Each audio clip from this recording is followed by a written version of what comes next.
cyclocross for 20 years.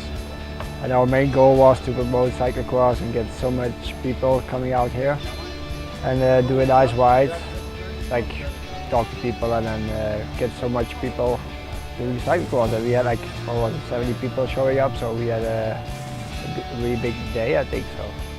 How was the ride and how was the weather? It's really hot in California. I'm not used to it. I flew in from Belgium on Friday, so I'm a little bit jet lagged.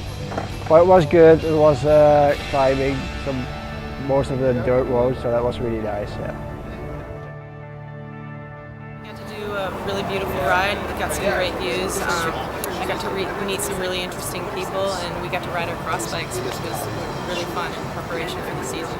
And I understand you're just being announced as a Marine rider. Yes. So we haven't made the announcement just yet, but we've been doing some work this weekend to make that announcement, doing some photo shoots, and so I'm really excited to be part of the team. And yeah, it's going to be a great sponsorship and partnership. So it's an exciting weekend for me.